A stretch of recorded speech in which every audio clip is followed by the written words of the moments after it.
Jehová Dios y Padre nuestro que estás en los cielos, en la tierra, aquí y en todo lugar. Alabado, bendecido y glorificado sea tu santo nombre por todas las criaturas del universo entero, incluidos nosotros. En esta mañana, Señor, te damos gracias por la vida, por la salud que nos has prestado hasta este momento, Señor. Y te pedimos que nos sigas bendiciendo en la manera en que tú creas necesario, Señor. Te damos las gracias por la oportunidad de leer y escuchar tu santísima palabra, Señor, y de compartirla. Te pedimos que nos des sabiduría, entendimiento para discernir tu mensaje y para obedecerlo en nuestra fe y ponerlo por obra también, Señor.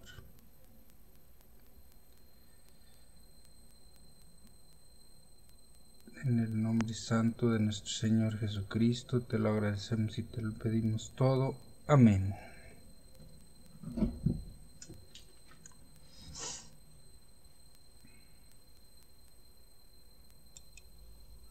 La lección de hoy se titula El enemigo interno. Parte 1, introducción o parte del sábado. Del sábado. Ahí. Ya vamos a ir aquí con esto.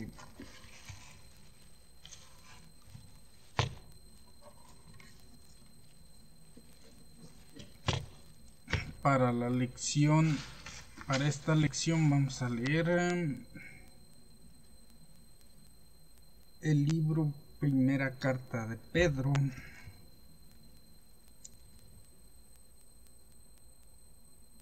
(1, 4), Josué, Salmos, Esdras, Lucas y Josué.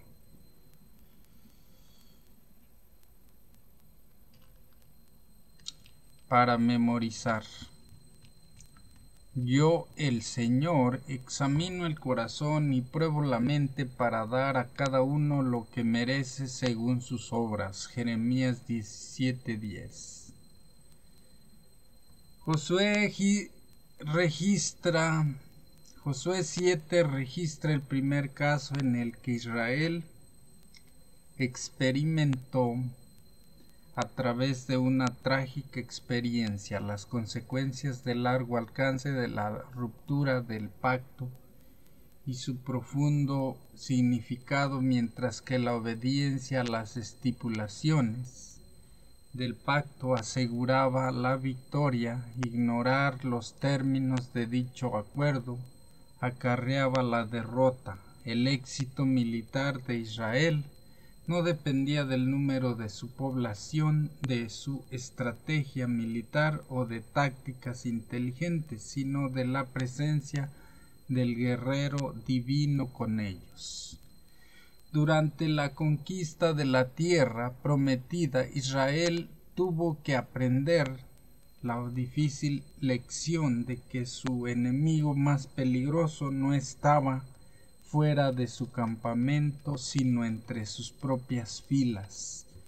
El mayor desafío que se les presentaba no eran las murallas fortificadas de las ciudades cananeas, ni su avanzada tecnología militar, sino la obstinación de los individuos de su propio campamento en ignorar voluntariamente las instrucciones del Señor. Y eso nos pasa en la actualidad a todas las personas. Si nos damos cuenta, las personas católicas siguen con sus tradiciones pecaminosas y no quieren entender lo que la Biblia dice. Así que nuestro propio enemigo es nuestra necedad y nuestra obstinación. Enfrentamos desafíos similares mientras guardamos nuestra herencia celestial. Nuestra fidelidad es puesta a prueba a las puertas de la tierra prometida y solo podemos salir victoriosos si nos entregamos a Jesucristo. Parte 2 o parte del domingo se titula Incumplimiento del pacto. Dice Josué 7. Es Josué todo el capítulo 7. Vamos a la Biblia.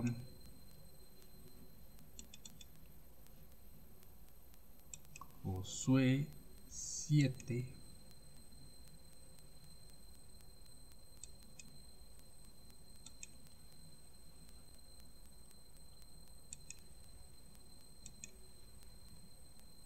El pecado de Acán. Pensé que era de Adán y no es de Acán. Pero los hijos de Israel cometieron una prevaricación en cuanto al anatema, porque Acán, hijo de Carmí, hijo de Sabdí, hijo de Sera, de la tribu de Judá, tomó del anatema, y la ira de Jehová se encendió contra los hijos de Israel. Después Josué envió hombres desde Jericó a Ai, que estaba junto a Bet-Aven, hacia el oriente de Betel, y les habló diciendo: subid y reconoced la tierra. Y ellos subieron y reconocieron a Ai, y volviendo a Josué le dijeron: no suba todo el pueblo, sino suban como 2000 o 3000 hombres y tomarán a Ai. No fatigues a todo el pueblo yendo allí, porque son pocos. Y subieron allá del pueblo como 3000 hombres, los cuales huyeron delante de los de Ai, y los de Ai mataron de ellos a unos 36 hombres, y los siguieron desde la puerta hasta Sebarim, y los derrotaron en la bajada, por lo cual el corazón del pueblo desfalleció y vino a ser como agua. Entonces Josué rompió sus vestidos y se postró en tierra sobre su rostro delante del arca de Jehová hasta caer la tarde, él y los ancianos de Israel, y echaron polvo sobre sus cabezas. Y Josué dijo: ah, Señor Jehová, ¿por qué hiciste pasar a este pueblo el Jordán para entregarnos en las manos de los amorreos, para que nos destruyan? Ojalá nos hubiéramos quedado al otro lado del Jordán. Ay, Señor, ¿qué diré, ya que Israel ha vuelto la espalda delante de sus enemigos? ¿Por qué los cananeos y los moradores de la tierra irán y nos rodearán y borrarán nuestro nombre de sobre la tierra? Y entonces, ¿qué harás tú a tu grande nombre? Y Jehová dijo a Josué: levántate, porque te postras así sobre tu rostro.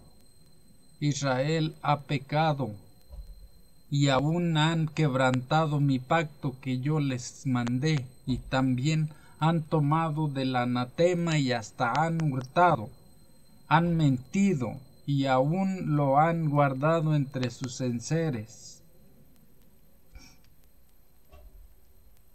Por esto los hijos de Israel no podrán hacer frente a sus enemigos, sino que delante de sus enemigos volverán la espalda, por cuanto han venido a ser anatema. Ni estaré más con vosotros, si no destruyeréis el anatema de en medio de vosotros. Levántate, santifica al pueblo, y di: santificaos para mañana, porque Jehová el Dios de Israel dice así: anatema hay en medio de ti, Israel, no podrás hacer frente a tus enemigos. hasta que hayáis quitado el anatema de en medio de vosotros. Os acercaréis pues mañana por vuestras tribus, y la tribu que Jehová tomare se acercará por sus familias, y la familia que Jehová tomare se acercará por sus casas, y la casa que Jehová tomare se acercará por los varones. Y el que fuere sorprendido en el anatema será quemado, él y todo lo que tiene, por cuanto ha quebrantado el pacto de Jehová y ha cometido maldad en Israel.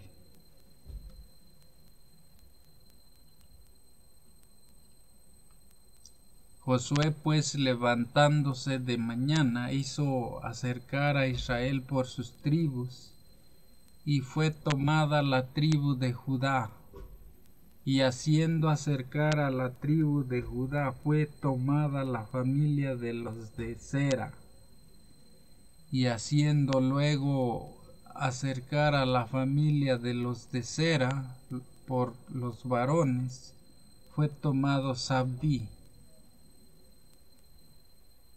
Hizo acercar su casa por los varones, y fue tomado Acán, hijo de Carmí, hijo de Zebdí, hijo de Zera, de la tribu de Judá. Entonces Josué dijo a Acán: Hijo mío, da gloria a Jehová el Dios de Israel, y dale alabanza, y declárame ahora lo que has hecho, no me lo encubras. Y Acán respondió a Josué, diciendo: Verdaderamente yo he pecado contra Jehová el Dios de Israel, y así he hecho, pues vi entre los despojos un manto babilónico muy bueno, y de 100 siclos de plata, y un lingote de oro de peso de 50 siclos, lo cual codicié y tomé, y he aquí que está escondido bajo tierra en medio de mi tienda, y el dinero debajo de ello. Josué entonces envió mensajeros, los cuales fueron corriendo a la tienda, y he aquí estaba escondido en su tienda, y el dinero debajo de ello. Y tomándolo de en medio de la tienda, lo trajeron a Josué y a todos los hijos de Israel, y lo pusieron delante de Jehová. Entonces Josué y todo Israel con él tomaron a Acán, hijo de Zera, el dinero, el manto, el lingote de oro, sus hijos, sus hijas, sus bueyes, sus asnos, sus ovejas, su tienda y todo cuanto tenía, y lo llevaron todo al valle de Acor. Y le dijo Josué: ¿por qué nos has turbado? Túrbete Jehová en este día. Y todos los israelitas los apedrearon y los quemaron después de apedrearlos. Y levantaron sobre él un gran montón de piedras que permanece hasta hoy. Y Jehová se volvió del ardor de su ira, y por esto aquel lugar se llama el Valle de Acor hasta hoy.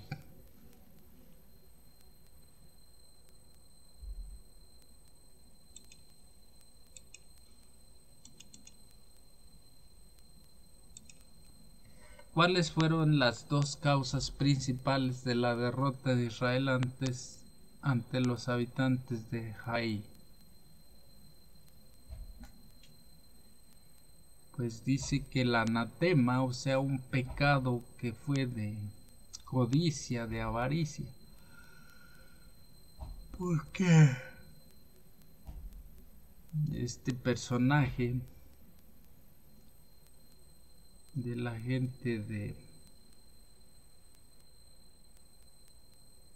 Cera, dice, robó un manto y varias monedas. Es interesante observar que el lector conoce desde el principio el motivo de la ira de Dios y la identidad del infractor.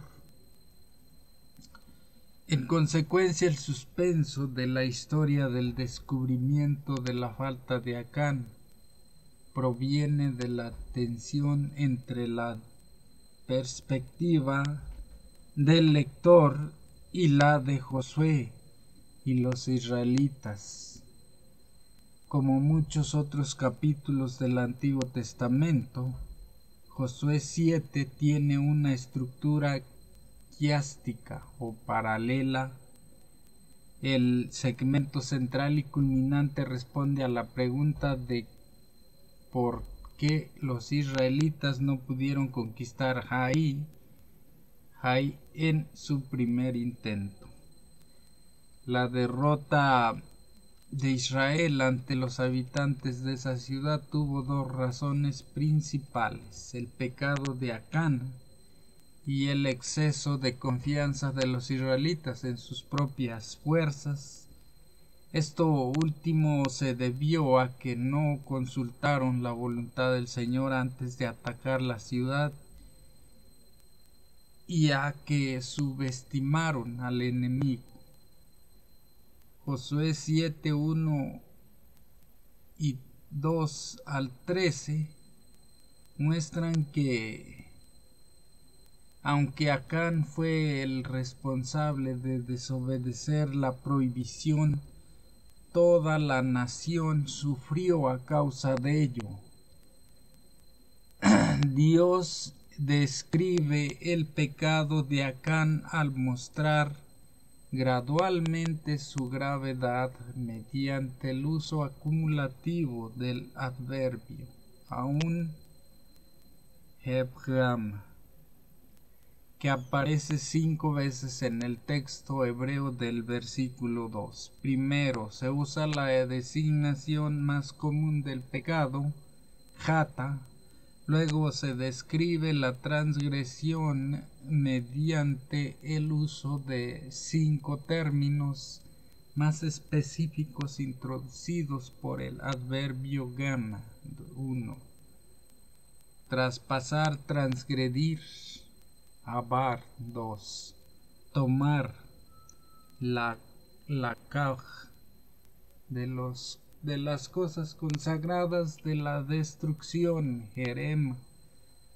3. Robar, ganab. Engañar, kahash. Y esconder.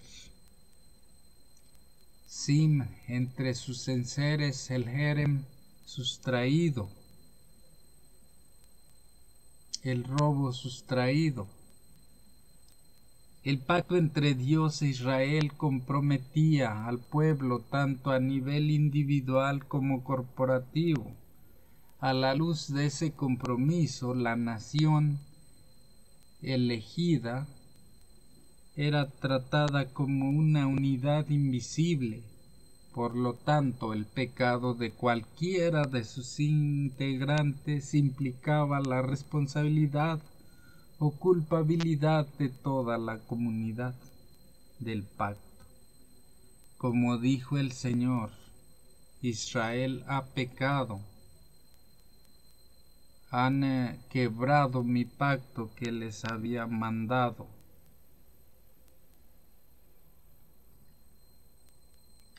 Parte 3 o parte del lunes se titula El pecado de Acán.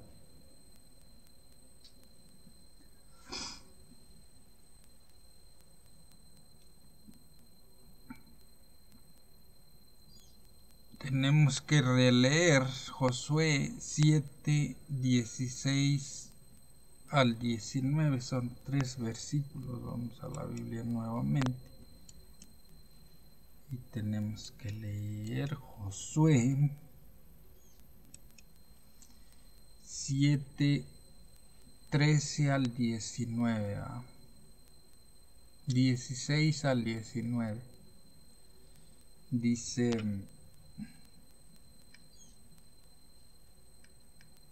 Josué pues levantándose de mañana hizo acercar a Israel por sus tribus, y fue tomada la tribu de Judá. Y haciendo acercar a la tribu de Judá fue tomada la familia de los de Sera. Y haciendo luego acercar a la familia de los de Sera, por los varones fue tomado Zabdí. Hizo acercar su casa por los varones y fue tomado Acán, hijo de Carmí, hijo de Zabdí, hijo de Sera, de la tribu de Judá. Entonces Josué dijo a Acán: Hijo mío, da gloria a Jehová, el Dios de Israel, y dale alabanza y declárame ahora lo que has hecho, no me lo encubras.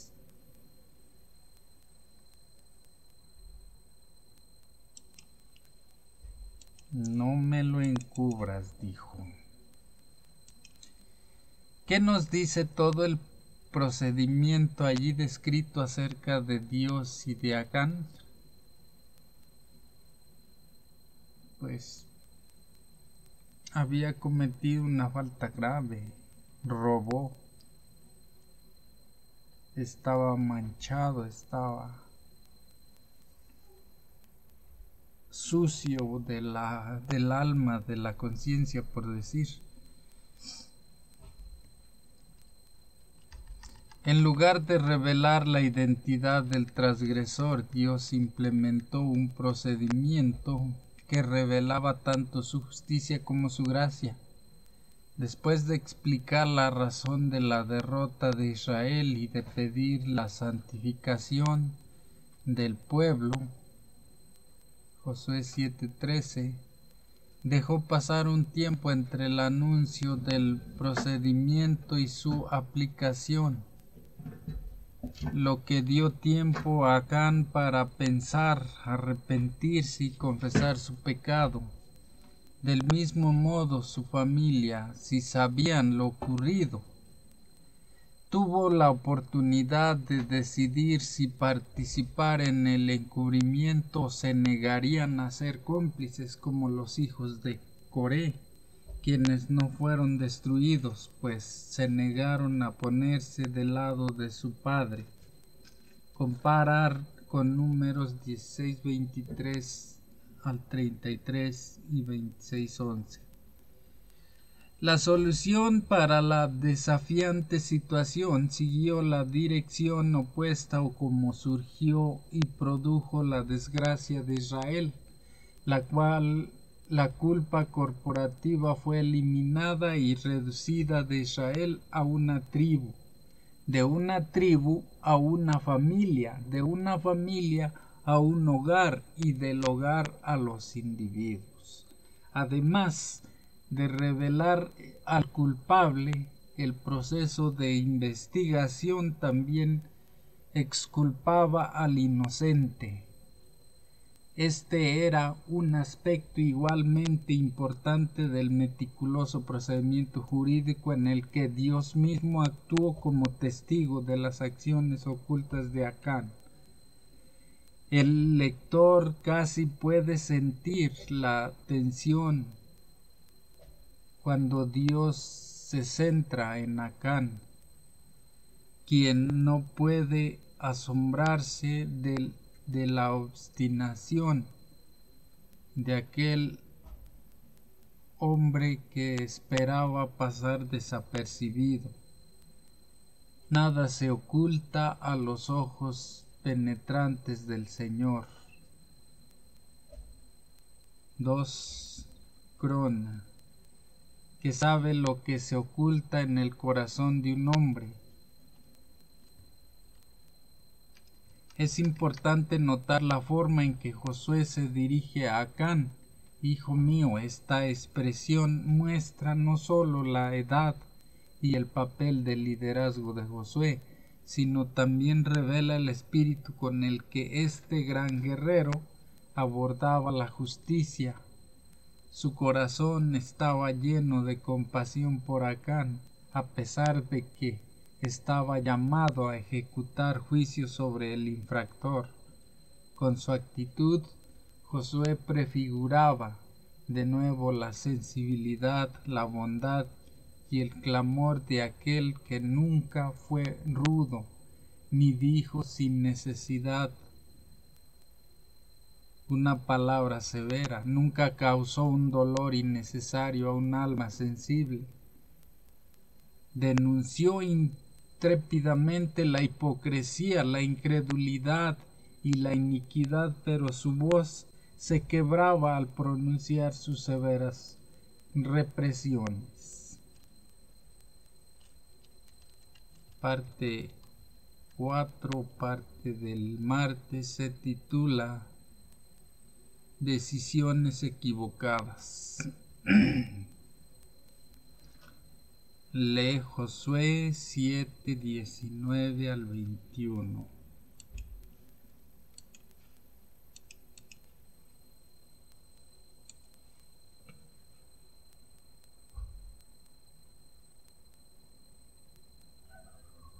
Entonces Josué dijo a Acán: Hijo mío, da gloria a Jehová el Dios de Israel, y dale alabanza, y declárame ahora lo que has hecho. No me lo encubras. Y Acán respondió a Josué diciendo: Verdaderamente yo he pecado contra Jehová el Dios de Israel, y así he hecho. Pues vi entre los despojos un manto babilónico muy bueno y 200 siclos de plata y un lingote de oro de peso de 50 siclos, lo cual codicié y tomé. Y he aquí que está escondido bajo tierra en medio de mi tienda, y el dinero debajo de ello.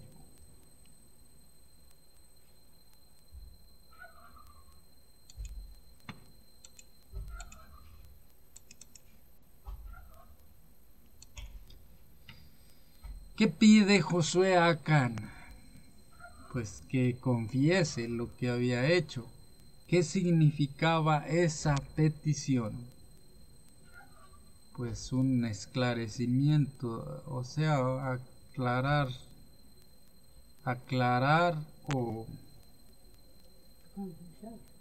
o extraer la confesión. ¿Cómo entendemos la confesión de Acán? Pues como una aceptación de su culpa.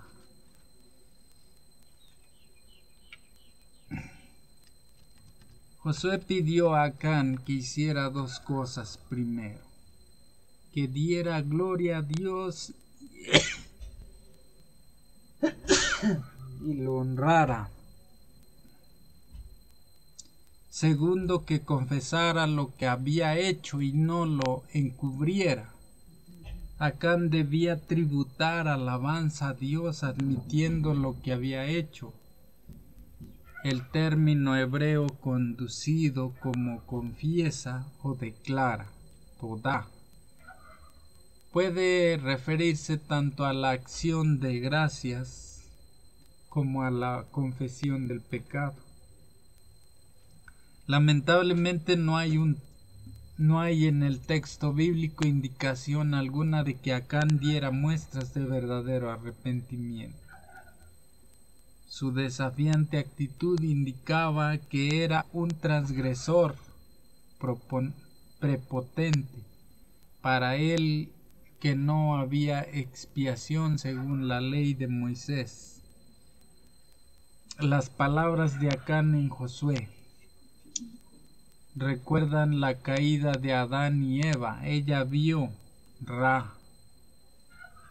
que el árbol era deseable, Hamad, y finalmente tomó la Kaj,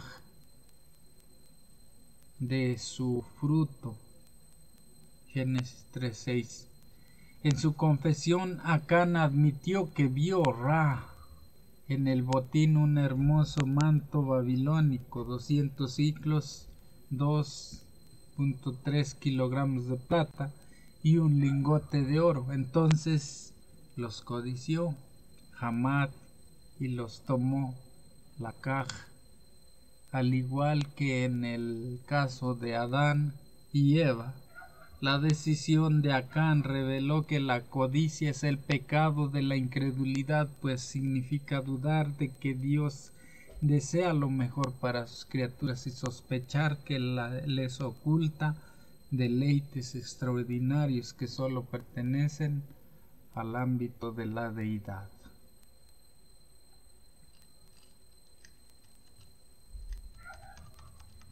Lee Josué 7, 19 al 21 otra vez. Pues lo leemos otra vez.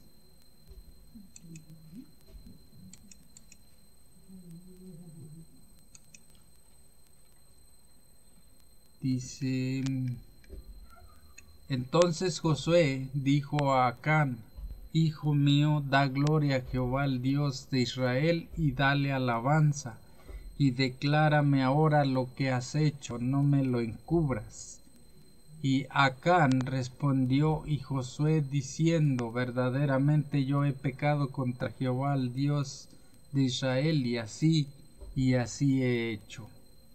Pues vi entre los despojos un manto babilónico muy bueno y 200 ciclos de plata y un lingote de oro de peso de 50 ciclos, lo cual codicié y tomé, y he aquí que está escondido bajo tierra en medio de mi tienda, y el dinero debajo de ello.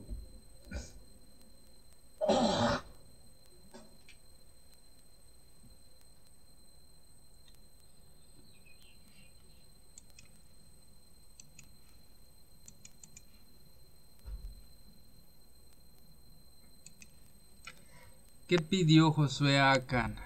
¿Qué significaba esa petición? ¿Y cómo debe interpretarse la confesión de Acán? Creo que está repetido, ¿no?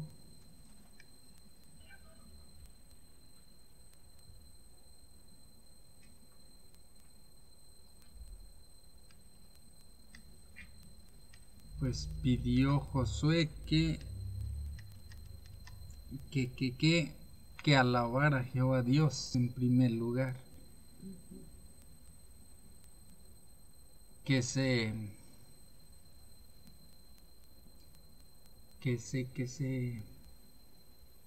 humillara, que se arrepintiera, pero no lo hizo. ¿Qué significaba esta petición? Pues significaba: ¿cómo debe interpretarse la confesión de Acán? Pues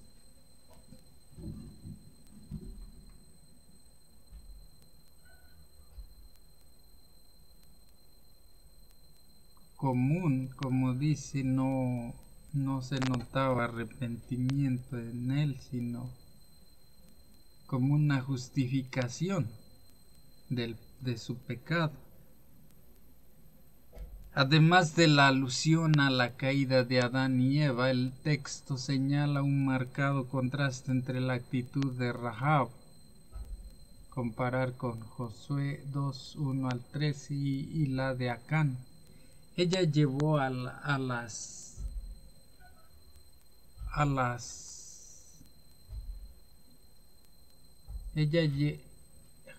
ella llevó a los espías a la azotea y los escondió de los soldados.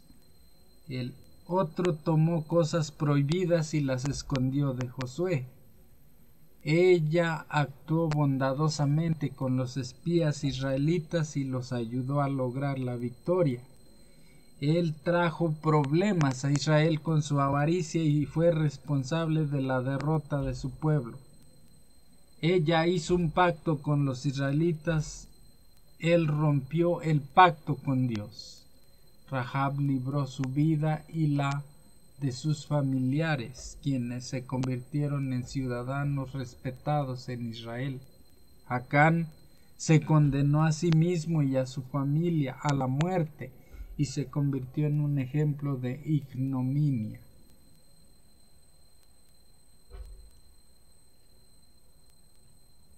Sí, porque murieron apedreados y quemados, y toda su familia nada más por culpa de él. La puerta de parte 5, ¿qué parte era? Ya no me acuerdo. Sí, es 5. La puerta de esperanza se titula.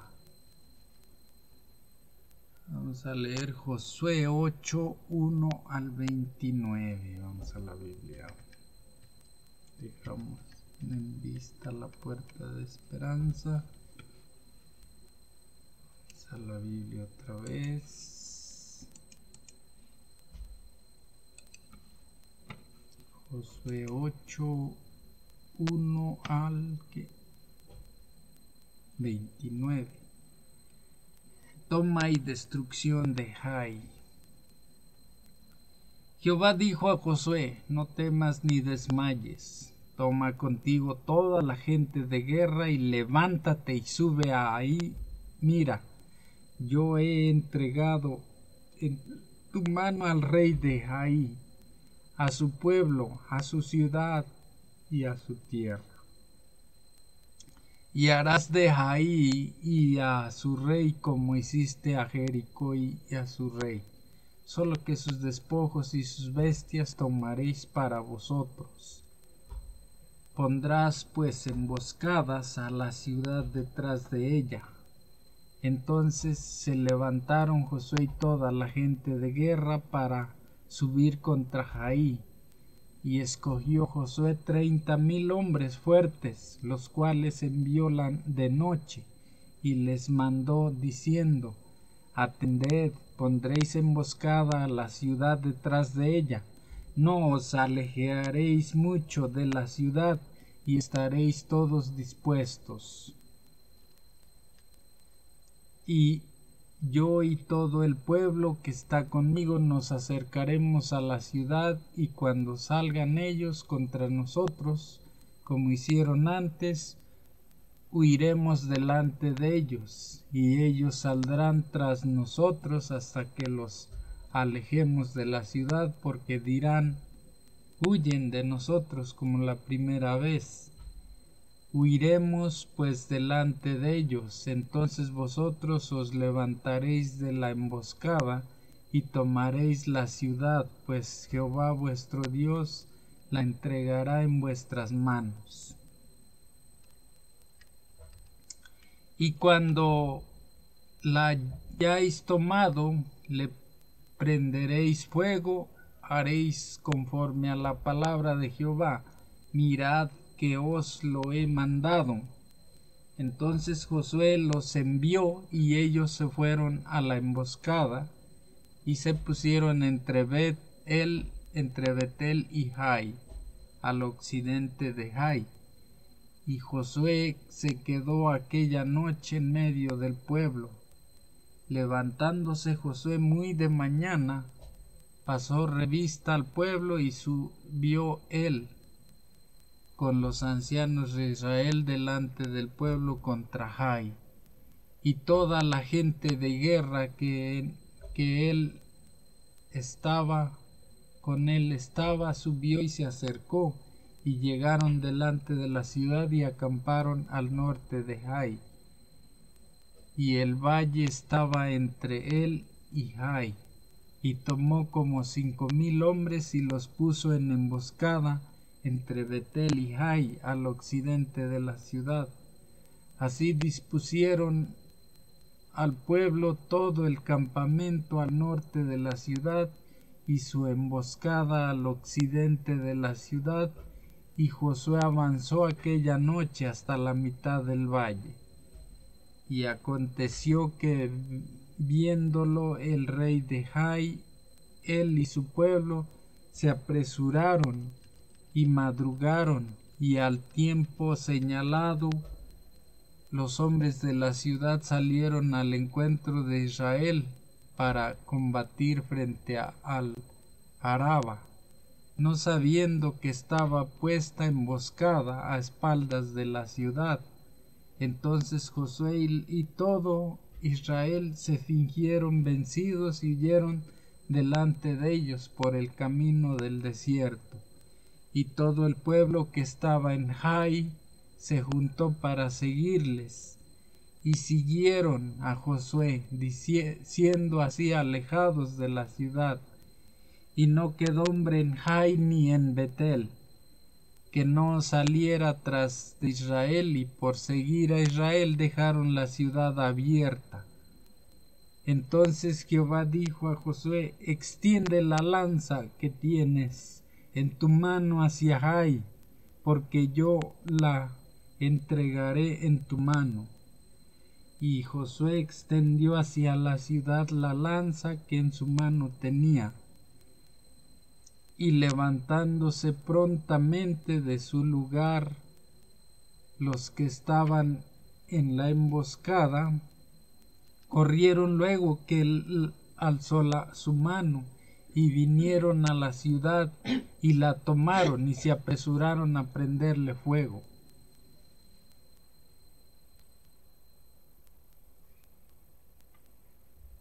Y los hombres de Jai volvieron el rostro, y al mirar, he aquí que el humo de la ciudad subía al cielo, y no pudieron huir ni a una parte ni a otra, porque el pueblo que iba huyendo hacia el desierto se volvió contra los que les seguían.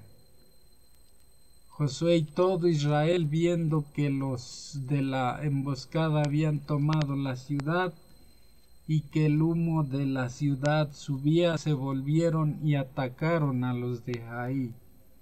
Y los otros salieron de la ciudad a su encuentro, y así fueron cerrados en medio de Israel, los unos por un lado y los otros por el otro, y los hirieron hasta que no quedó ninguno de ellos que escapase.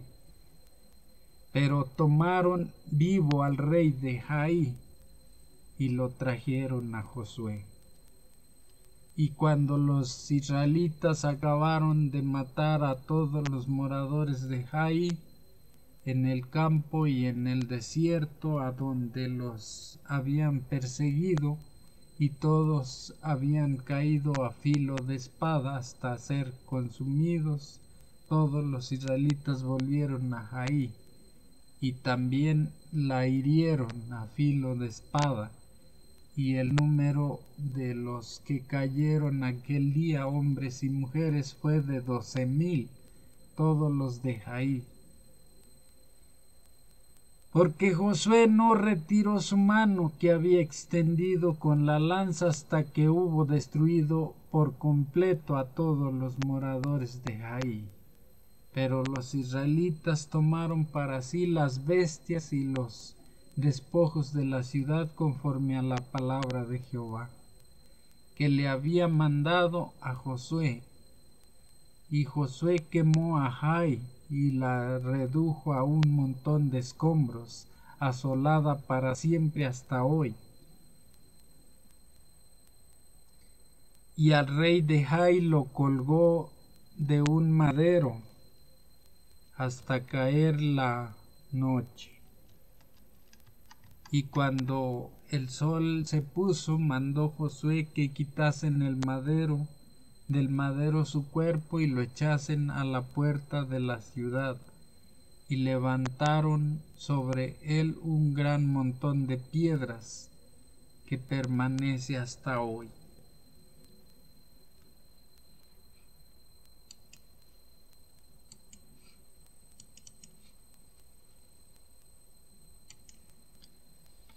¿Qué nos dice esta historia acerca de la capacidad de Dios para transformar aún nuestros mayores fracasos en oportunidades? Pues que con su ayuda o su su respaldo podemos lograr lo que sea, pero sin él no podemos lograr más que la desgracia y la muerte. La estrategia de Dios convirtió la derrota inicial de Israel en una ventaja táctica, lo cual transformó el valle de Acor, palabra hebrea que significa angustia, en una puerta de esperanza. La excesiva confianza propia tras su victoria sobre Israel llevó a los habitantes de Hai a repetir su estrategia y atacar a los israelitas, que fingieron retirarse derrotados. Una vez que los de Hai fueron atraídos fuera de su fortaleza, los 30,000 israelitas ocultos cerca de la ciudad la capturaron y la incendiaron. Deja claro que la victoria no fue el resultado de la estrategia, sino de que el Señor mismo entregó la ciudad a los israelitas. Incluso en un capítulo en el que los aspectos militares dominan la narración más que en ningún otro del libro, el texto pone de relieve verdad subyacente de que la victoria es un don de Dios. El momento decisivo de la batalla se produjo cuando los hombres de Hai abandonaron la ciudad y comenzaron a perseguir a los israelitas. Esta fue la segunda ocasión en la que Dios habló después de instruir a Josué acerca de la estrategia que debían emplear para capturar la ciudad, señalando así que él era quien supervisaría la batalla. Hasta ese punto del relato desconocíamos el desenlace del encuentro bélico, pero ahora quedó claro que el ejército israelita saldría victorioso. El arma en la mano de Josué era una hoz, no una espada o jabalina. Puede ser que en tiempos de Josué no se utilizara como arma propiamente dicha, pero se había convertido en un símbolo de soberanía, además de dar la señal de ataque. Ella ilustraba la soberanía de Dios en la derrota de Hai.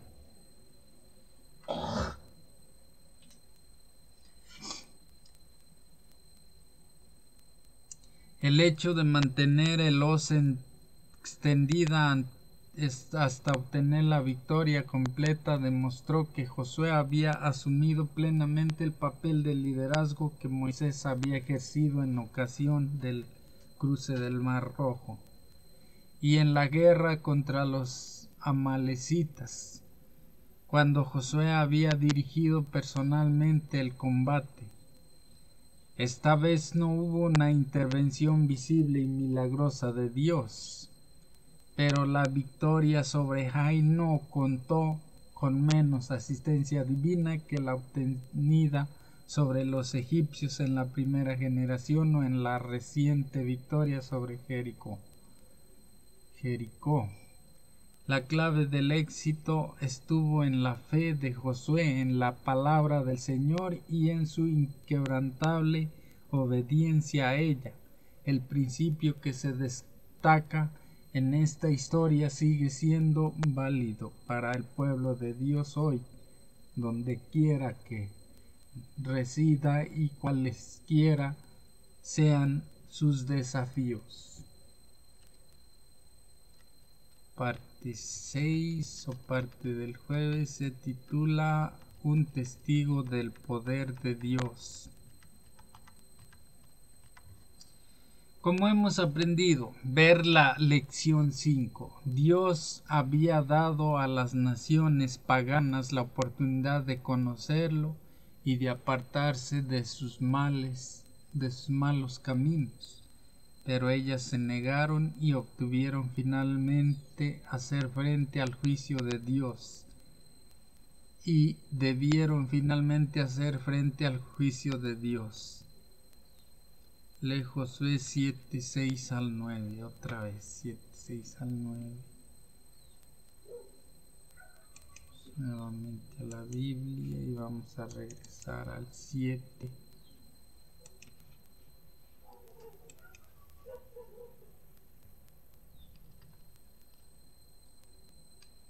Dice: entonces Josué rompió sus vestidos y se postró en tierra sobre su rostro delante del arca de Jehová hasta caer la tarde, él y los ancianos de Israel, y echaron polvo sobre sus cabezas.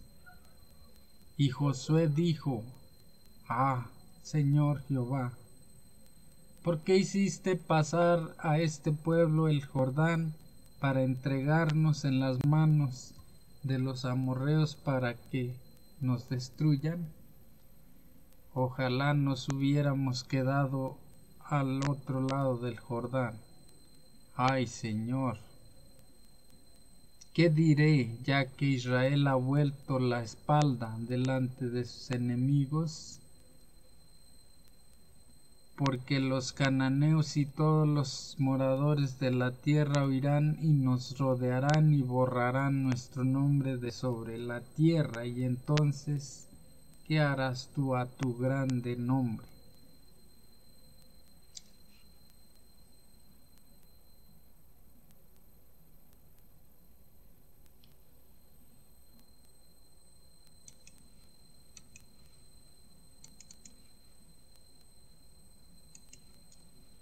Acerca de la reacción inicial de Josué ante la calamidad que les sobrevino, concéntrate especialmente en el versículo 9. ¿Qué importante principio teológico se encuentra ahí?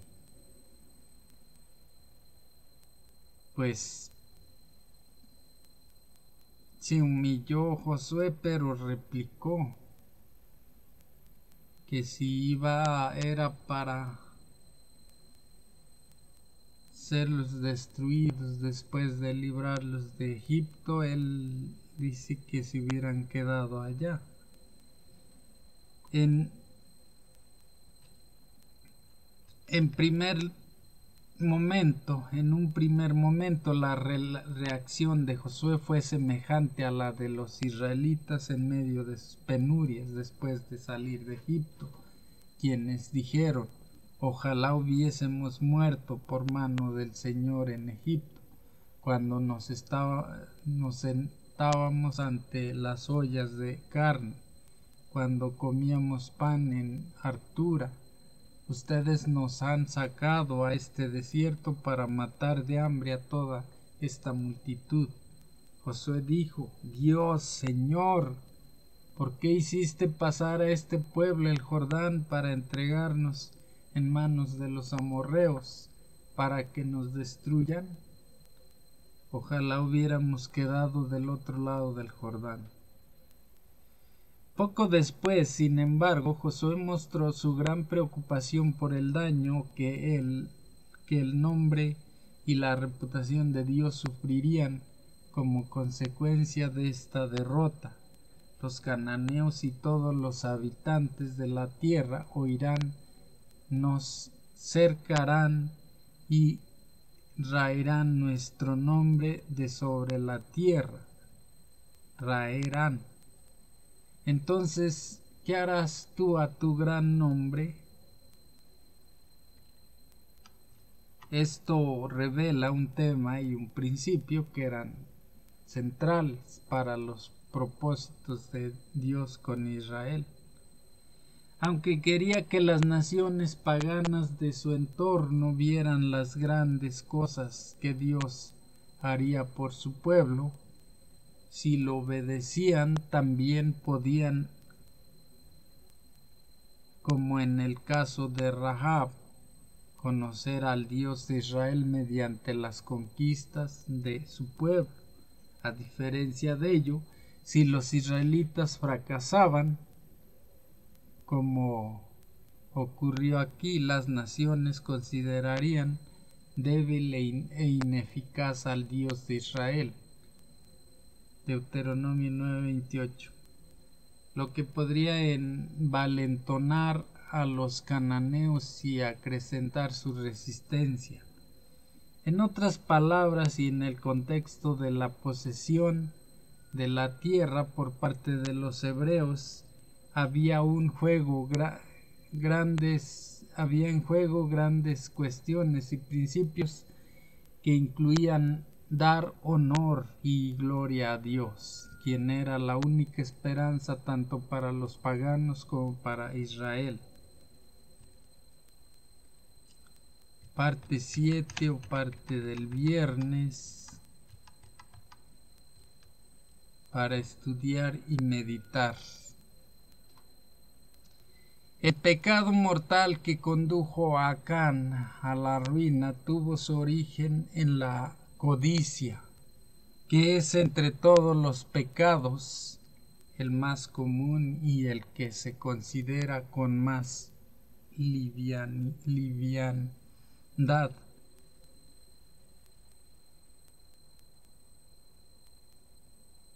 Acán reconoció su culpa, pero lo hizo cuando ya era muy tarde para que su confesión le beneficiara. Había visto a los ejércitos de Israel regresar de ahí derrotados, desalentados, pero no se había adelantado a confesar su pecado. Había visto a Josué y a los ancianos de Israel postrarse en tierra con indecible congoja. Si hubiera confesado entonces, habría dado cierta prueba de verdadero arrepentimiento, pero siguió guardando silencio. Había escuchado la proclamación de haberse cometido un gran delito y hasta había oído definir claramente su carácter, pero sus labios quedaron sellados. Luego se realizó la solemne investigación. Cómo se estremeció de terror su calma cuando vio que se señalaba su tribu, luego su familia y finalmente su casa, pero ni aun entonces dejó oír su confesión hasta que el dedo de Dios lo señaló. Entonces, cuando su pecado ya no pudo ocultarse, reconoció la verdad. Cuán a menudo se hacen semejantes confesiones.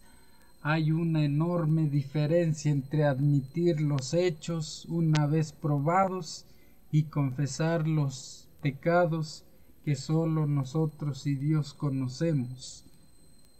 Acán no hubiese confesado su pecado si con ello no hubiera esperado evitar las consecuencias. Pero su confesión solo sirvió para demostrar que su castigo era justo. No se había arrepentido genuinamente de su pecado, ni sintió contrición, ni cambio de propósito, ni aborrecimiento del mal.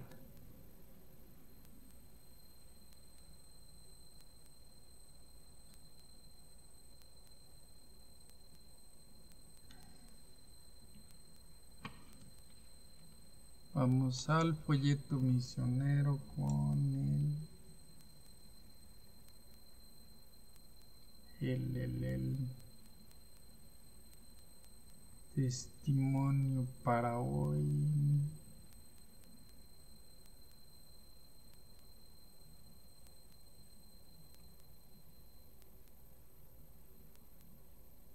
¿6 de diciembre? No. Es que me voy a darle. Es este 8 de noviembre. Es el testimonio de Samuel y se titula Un llamado de Dios a través de las redes sociales.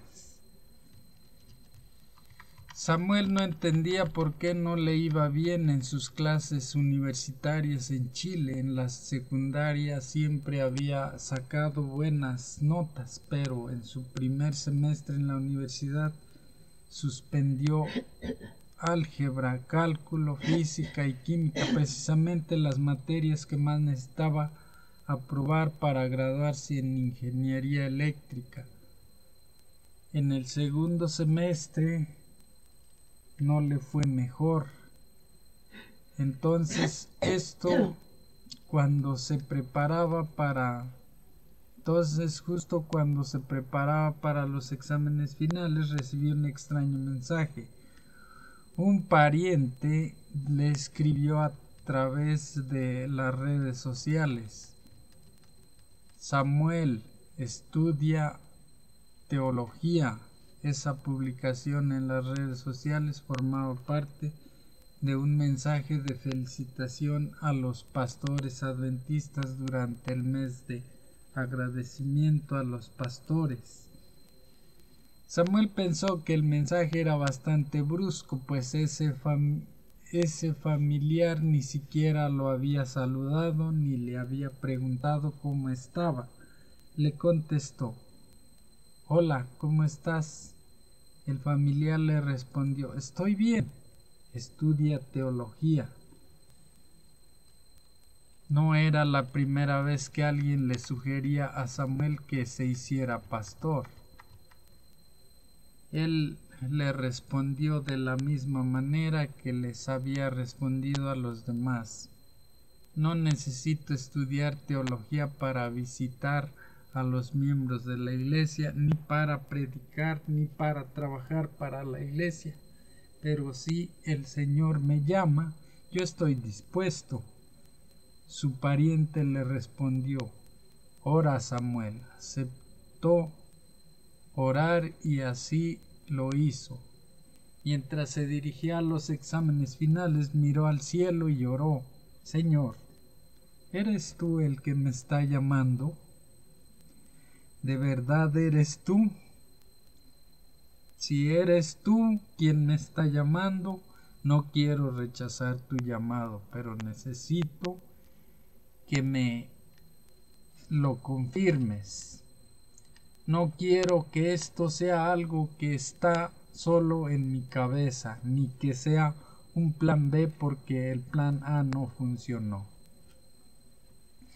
Cambiar de carrera significaría dejarlo todo, dejar los estudios de ingeniería, mudarse lejos de casa a la Universidad Adventista de Chile y potencialmente decepcionar a sus padres. Pero entonces Samuel recordó que Abraham había seguido a Dios sin saber a dónde iba. Recordó cómo los discípulos habían seguido a Jesús. También se acordó de la gente que había rechazado a Jesús, como las personas que le dijeron que primero tenían que despedirse de sus padres antes de seguirlo a él. No quería ser como los que habían rechazado a Jesús. Samuel siguió orando. En su tercera semana de oración se produjo un punto de flexión en su vida. Recordó que cuando se bautizó eligió un pasaje de la Biblia para que se leyera en la ceremonia bautismal. Por alguna razón no había elegido un versículo que se lee habitualmente en los bautismos en Chile. Él había estado estudiando Mateo por aquel entonces, había elegido Mateo 28, 19 y 20, donde Jesús dijo: «Id y haced discípulos a todas las naciones, bautizándolos en el nombre del Padre, del Hijo y del Espíritu Santo, enseñándoles que guarden todas las cosas que os he mandado, y yo estoy con vosotros todos los días hasta el fin del mundo». Pensando en el pasaje bíblico, Samuel vio que encajaba con la idea de que Dios quería que fuera pastor. También recordó su propio nombre, al igual que los padres de Samuel en la Biblia. Los suyos no habían podido tener hijos antes de casarse con su madre. Su padre había sufrido un cáncer de testículo y había estado a punto de morir. Un médico le salvó la vida extirpándole el testículo. Después le informó de que no podía tener hijos, pero Dios tenía otros planes. Después de casarse, los padres de Samuel habían orado por un hijo y cuando él nació, eligieron su nombre, que significa pedido a Dios. Lo habían dedicado a servir a Dios. Cuando Samuel recordó su nacimiento milagroso y el pasaje bíblico que había elegido para su bautismo, oró: Señor, acepto tu llamado. Ahora ayúdame a hablar con mis padres. La madre de Samuel aceptó su decisión inmediatamente. Sabía que la ingeniería no era lo tuyo, le dijo, pero a su padre le costó. Él quería que su hijo fuera ingeniero y se había gastado mucho dinero en que se preparara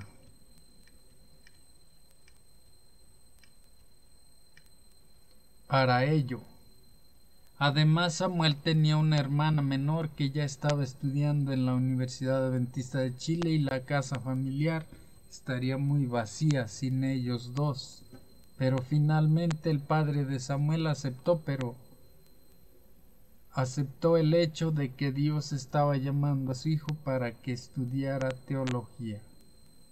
Samuel se fue de la primera universidad sin ninguna deuda y fue aceptado en la Universidad Adventista de Chile justo una semana antes de que comenzaran las clases. El familiar que lo había animado a estudiar teología estaba encantado. Hoy Samuel tiene 21 años y estudia para ser pastor en la Universidad Adventista de Chile. Me siento muy agradecido a Dios por el llamado que me hizo. Estoy dispuesto a seguirlo a donde Él me llame, nos dice.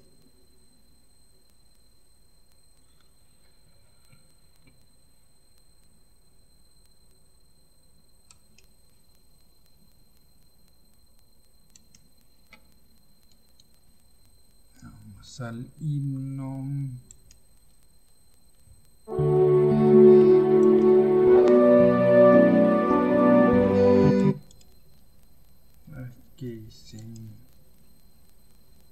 Jehová Dios, ¿qué dice?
Jehová Dios y Padre nuestro, que estás en los cielos, en la tierra, aquí y en todo lugar.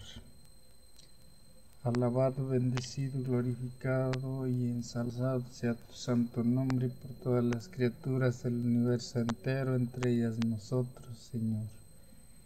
En esta mañana, Señor, te damos las gracias nuevamente por la vida y por la salud y por todas las bendiciones que derramas sobre nosotros, Señor. Te pedimos que nos sigas bendiciendo en la manera en que tú creas necesario y conveniente. Te damos las gracias por la oportunidad de leer tu santísima palabra y de compartirla, y te pedimos que nos des entendimiento y nos des resistencia a la tentación y nos des una fe más grande para confiar en ti, para hacer según tu voluntad, Señor. En tus manos ponemos nuestra salud y la salud de nuestras familias, para que sea tu santa voluntad en nosotros, Señor, y tú nos protejas de las enfermedades, de los accidentes y de todos los males a los que somos propensos, Señor. En el santo nombre de nuestro Señor Jesucristo te lo agradecemos y te lo pedimos todo. Amén.